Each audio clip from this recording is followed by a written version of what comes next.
Okay? We will see then, don't destroy your community. Okay? If you're not fighting one another and you're united and you love one another, some business-minded person that understands real estate will come and show you all the programs that's already in the state that's being implemented for you to go and get a vacant building and become a landlord instead of a slumlord and help the homeless within the community. You see what I'm saying? It's so much they can happen from this. That's why they don't want to see this happen.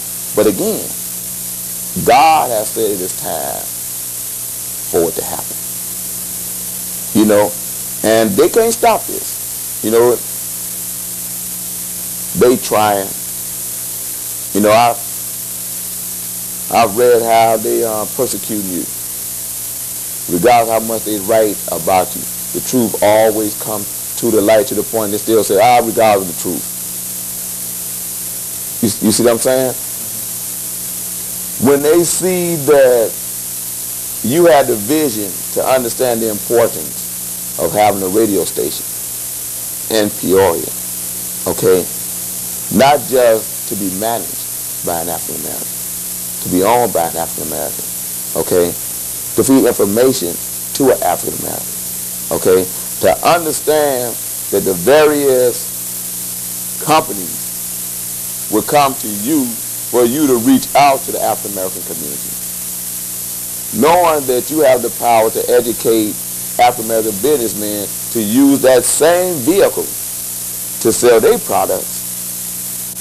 Knowing that the churches can use your vehicle to help let their parishioners or their congregation know that, hey, help this man because he helped have a organ donor drive to help save someone in our church. You see what I'm saying? When you see how they did the Hebrew Israelite nation, they want to let them get on TV or radio. Now they can't stop them. Okay? For them to acknowledge that those brothers and sisters that left America to go back to Africa, not just to Africa, but to the Holy Land within Africa, to form a nation. I was there, man. No crime. Doors stay open, and we had it here in the South. Doors stay open. Little kids come by and they bow, they speak to you. Total love. No ashtrays, no drugs, no cussing, no gangs, because gangs to me is bandits, okay, running around. That's why I don't like to speak to these brothers that want to be for peace as gangs. I speak to them as nations. The children speak 3 languages: Hebrew, Arabic, and English. They have foreknowledge of themselves, man. I mean, you get to see it, man. I've been there twice. I took my wife back. You know, I mean, you in the land where you see double rainbows. You see a rainbow and you see a rainbow over a rainbow. You know, I go to the Dead Sea. They call it the Sea of Life. It's all mineral waters. You can't drown in it. You know what I mean? You float on your back. You can float all the way to Jordan. Went into the water with athletic feet, come out no athletic feet. I'm talking about this is real. This is real, man. It's happening over here in that land, man. And to walk that land and everyone over there realize the African American linkage to God. They see you, they rub your hand and touch themselves to get a blessing, man. Okay? What we see as dashikis and the crowns on our heads are something that has spiritual value, because when you look through the Bible, that's how they was dressed. You know? So, with that, I'll bring back to the United States, okay, and share this with these brothers, and they listening, man, and they realize that it's happening, okay. And I went to the penitentiary to talk to the brothers in the penitentiary because they're the ones that can only tell the young brother on the street that if you kill this man, okay, you can go to penitentiary, so that's 2 men dead, okay. If a sister stab her husband, she still can go to penitentiary, okay? It's also racist connotations in it, where a Caucasian will have a better chance to beat the case. They come out with, well, she was traumatized or whatever it is, okay? Her sister, so what, she got babies? Lock her up, lock the children, because when you give them to the adopted agency or the, what's that, Illinois Department of Family Services, that's the new form of hardy home. What I'm seeing happening here, man, that when you see young brothers, whether they had to the left or to the right, they're at peace with one another, where they once would have been killing one another. So when I went to the penitentiary, I talked to my friend Larry Hoover, Shorty Freeman. I talked with Willie Lord while he was in there, a brother by the name of Minister Rico, you know, host of other brothers, because I go back to the penitentiary to speak. You know, I go behind the wall, you know, to speak as well as go visit. You know, I'm with the Black on Black Love campaign, you know, and after I go say, I would show, you know, hope you show your viewing audience, you know, what it's all about, you know, how they break the structure down of the various organizations. One while the police, some police, were jumping on the young brothers for wearing these buttons, you know.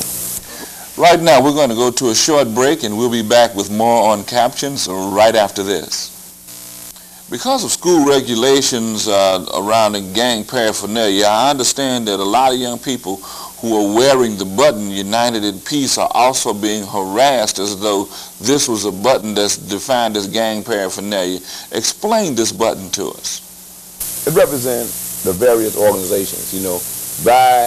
You have an organization in Peoria, you have Black Disciples, Gangster Disciples, I think you have some Vice Lords there, judging from my research, you know, because I be getting calls from all other towns, you know, to come and help, you know, with their problem. You have the 6-point star on this side, 5-point on this side. You have Vice Lords, El Rukin, just the Crescent, okay. You have the Cobras, you have the Stones, you have the Souls, you have the Black Disciples, okay. You have the Black Gangster Organization, you have the Gangster Disciples, okay. This constitutes pretty much close to over 300,000 youth, okay, or families, you know, counting mothers and all this, okay. They all came together for peace, okay. We understand that there are going to be agent provocateurs out there. You got to break that down. Now, the agent provocateur move is where, say for instance, you and I, we at peace, okay? You on the right side of the street, I'm on the left side of the street.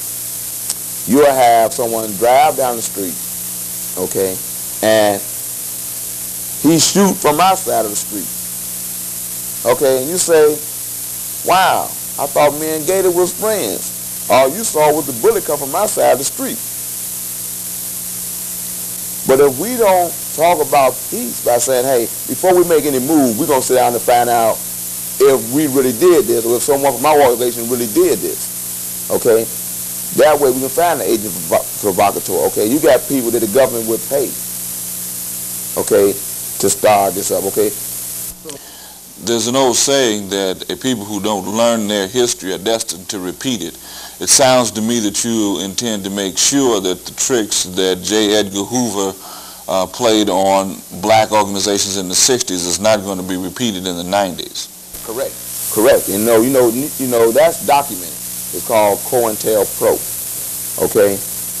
With this Ward law that Edgar signed, they will go and bring someone out of the penitentiary and put them on home monitoring to get into various organizations and stop problems, not just the nations on the street. We talking about PUSH, the NAACP. You know what I'm saying? You know, they attack you. They'll send someone to you.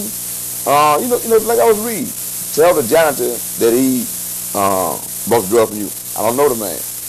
You see what I'm saying? Or they'll find a woman. They use the word anonymous. This anonymous person says they gave the drugs to Bradley, or they gave the guns to Bradley. You follow what I'm saying? Who's the anonymous person? Then they bring somebody in there with a hood. Okay? Could very well be the police. They had a movie called Deep Cover. Okay? Well, they went and got this police from California. No, they got from New York, from California. Okay, they got them on the street now. They dress them up just like players, put the diamonds on them. Okay, and tell them they can sell dope. Then they put up under the guise as of an investigation. We had to see who was buying the drugs, since Bush's drug policy was to lock up the consumer instead of drug dealer. You see what I'm saying? Yet we know, like in the movie Godfather, keep the drugs in the dark community. Okay? Then you read there's articles where they arresting police officers for selling guns to gangs. Okay? For selling drugs. You see what I'm saying? You and I both know there's no African American with a gun store. You see what I'm saying? So when these young brothers say, well, they're going to be selling dope, they doing, my thing is for them to stop killing one another. First step, you know, get them to stop killing one another. You know, make them more concerned about a life than they realize selling the drugs is destroying their life. Maybe they realize getting a store and selling cigarettes and alcohol is destroying the life. You see what I'm saying? You know, more people die from cancer and alcohol-related deaths than from an OD on drugs. You know, and then I think if they decriminalize drugs, take the profit out of it, you know, there's all kind of ways they can get around it, you know.